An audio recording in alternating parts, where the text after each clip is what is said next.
프로그램에 오신 분들 중에 매니저가 있는 분은 우리 지휘자 선생님 처음입니다. 예술가와 함께하는 이대현의 신변 짝터! 오늘은 익산에서 젊은 피를 계속 수혈을 하고 계시는 젊은 예술가의 희망 주는 음악가 임두식 선생님을 모셨습니다. 클라리넷을 전공하셨네요. 네. 어떻게 그거를 하게 됐어요? 클라리넷을 딱 선택한 이유는 제가 중학교 3학년 때 시네마 천국이라는 그치. 그 유명한 멜로디가 있어요. 그치, 해보세요. 네. 중학교 때 처음 그걸 보고 울었어요. 그 멜로디를 꼭 한번 해보고 싶다 하면서 악기를 찾아보니까 그게 클라리넷 멜로디였어요. 오. 그래서 악기를 선택을 하게 됐고요. 하다 보니까 좀 더 잘 만들고 싶어서 저 전문적인 그런 트레이닝도 받아보고 싶고 이런 욕심이 생기다 보니까 여기까지 오게 된 거죠.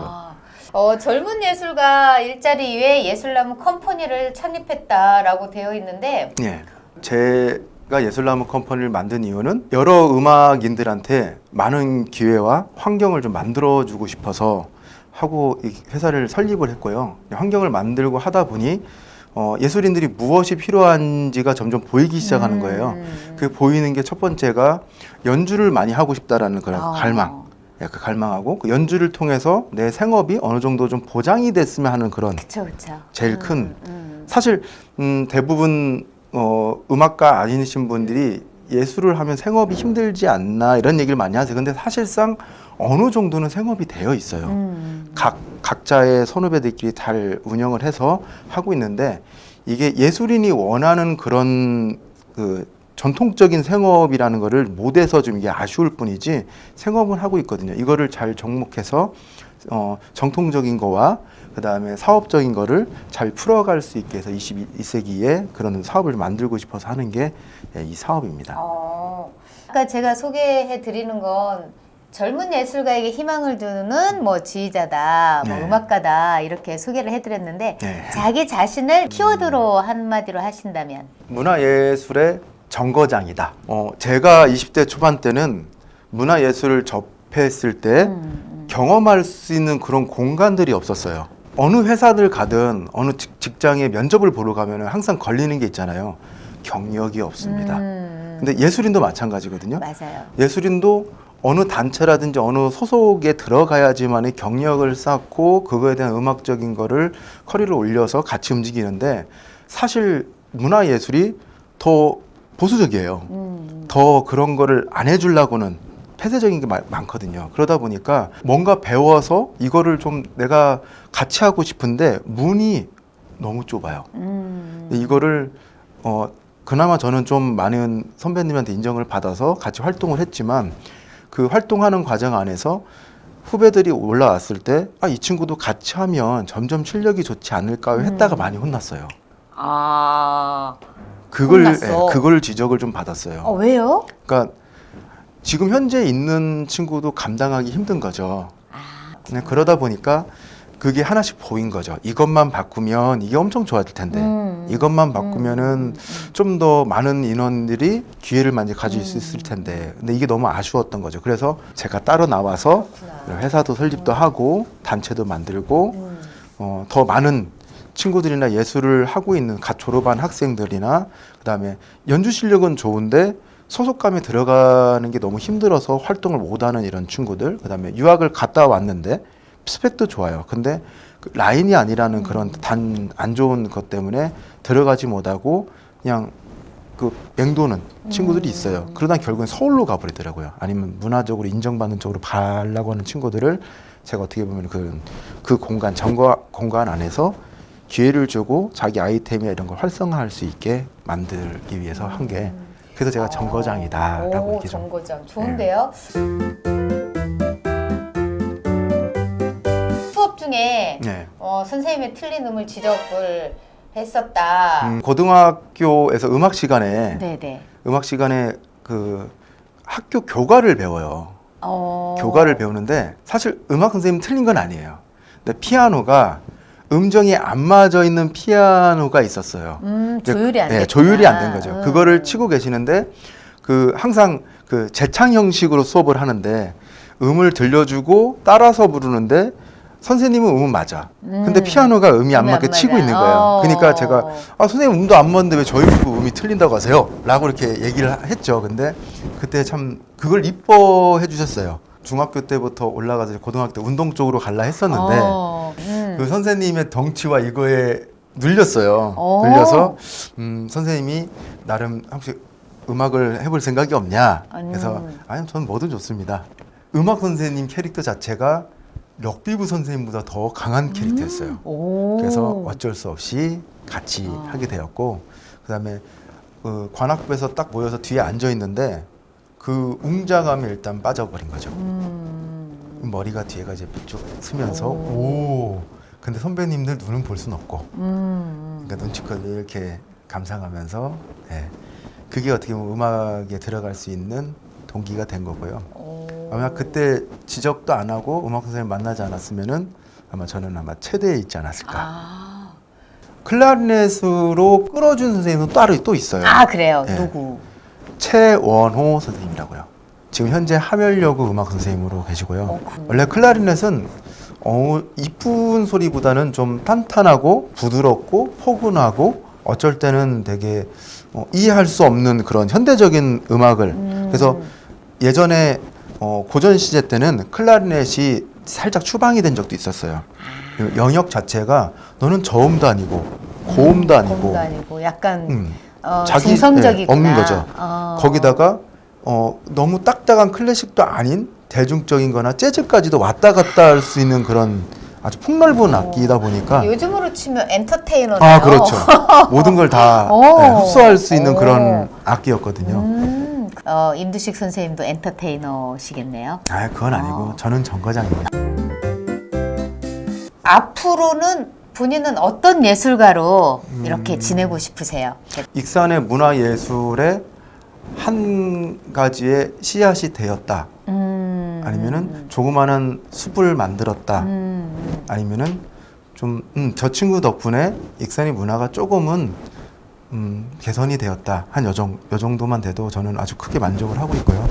욕심쟁이. 모든 후배들이 좀 저는 그래요. 좀 밟고 그냥 올라가줬으면 좋겠어요. 그러니까 대부분 제가 좀 아쉬운 게 옛날에 있던 선배님들은 감히 나를 이거였거든요. 그치. 근데 저는 그건 아니라고 생각이 좀 들어요. 발전하고 뭔가가 개선하고 흐름에 맞춰가지고 변화를 하려면은 선배님들은 분명 거기에 맞춰서 해줬으면 그거에 맞는 걸음도 해주셔야 된다고 생각하거든요. 근데 저는 그냥 저를 밟고 올라갈 수 있는 디딤돌이 좀 됐으면 좋겠어요. 저를 이기려면 그만큼 후배들도 열심히 해야 되고 저를 이겼을 때는 인정하고 더 올라갈 수 있게 그냥 제자리를 대어주는 게 오히려 그게 더 발전할 수 있는 거고 그게 발전이 되면은 자연스럽게 여기에 있는 문화가 성장한다고 저는 보거든요.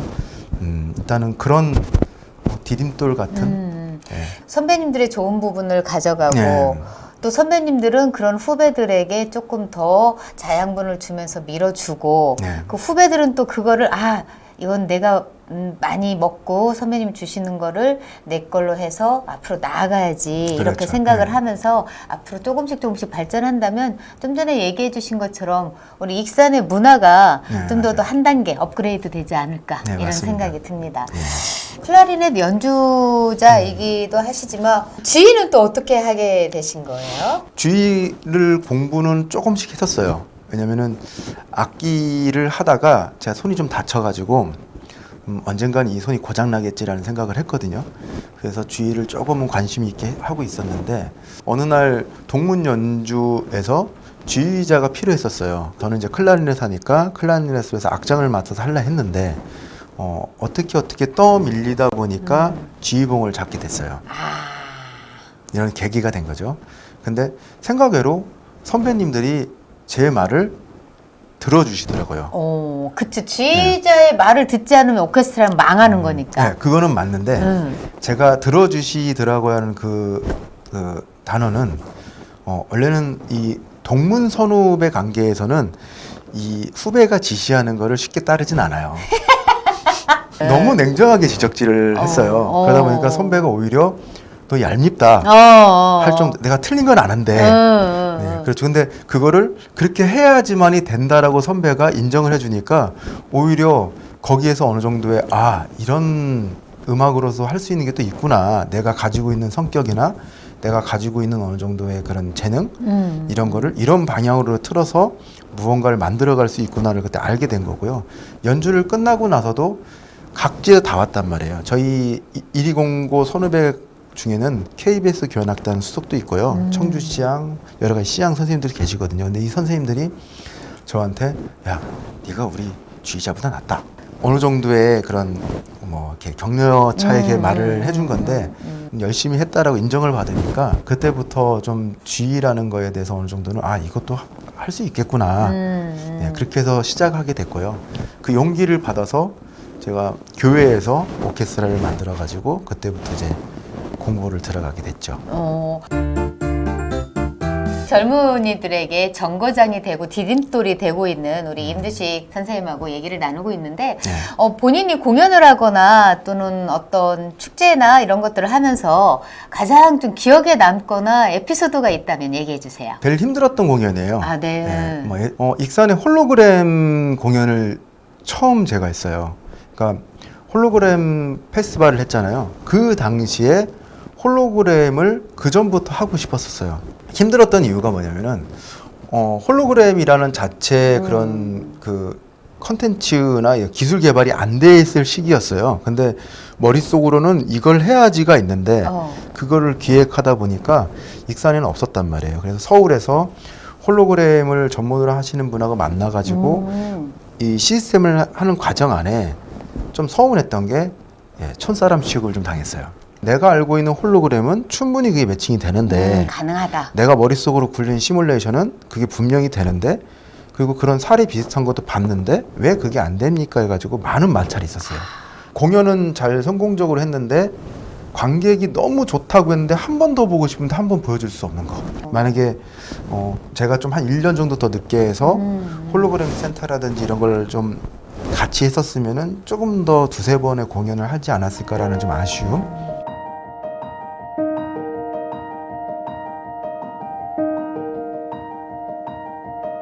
또 아쉬운 홀로그램 작업이 있었고 또 문화예술계 정책에 바라는 점이 있다면 익산에 좀 아쉬운 게 하나 있거든요. 이게 뭐냐면은 지금 원광대학교도 폐과가 됐죠.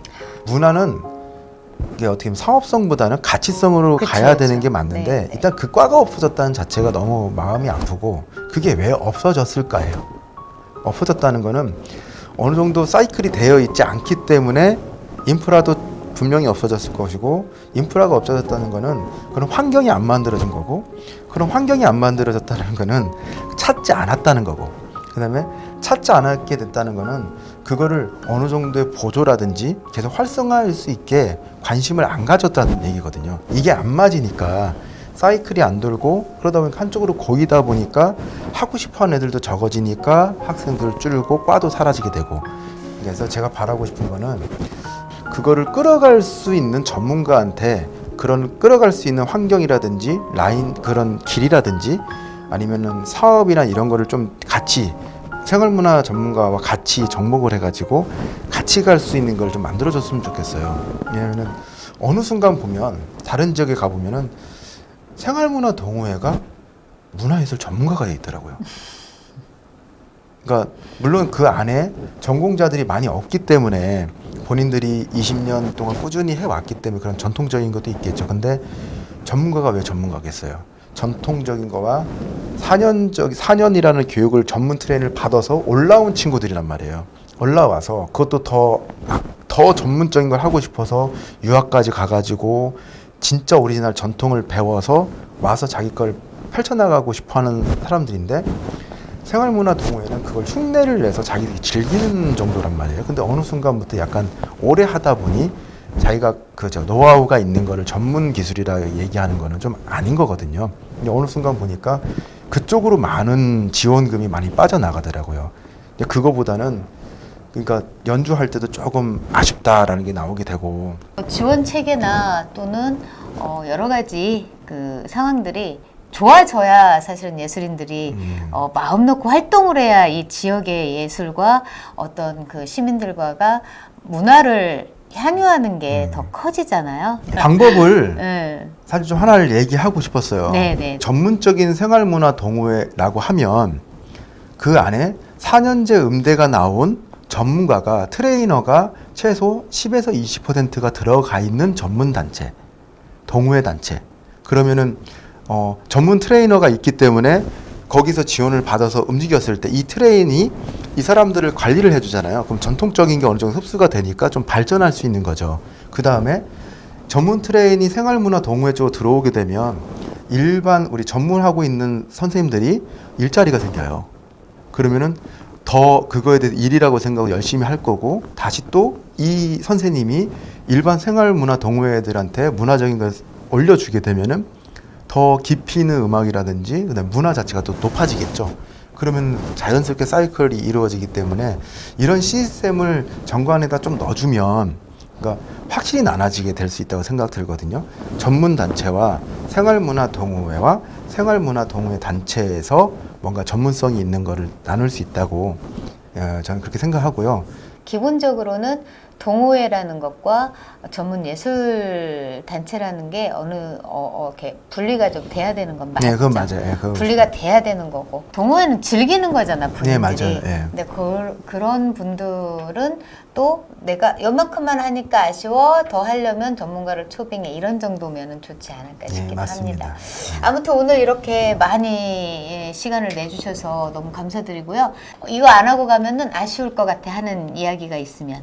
익산에 여러 단체들이 있어요. 선후배에 연결돼 있지만 이거를 같이 뭉쳐서 좋은 페스티벌을 한번 해보고 싶어요. 아직은 익산이 좀 보수적인 사고방식을 가지고 계시거든요. 근데 사실 이 보수적인 걸 깨보려고 많이 노력을 하는데 이 깨는 과정 안에서 많이 부딪혀요. 그리고 아직은 그분들한테는 저는 두식이더라고요. 예체능은 해병대보다 더 무서운 서열이라는 게 있어요.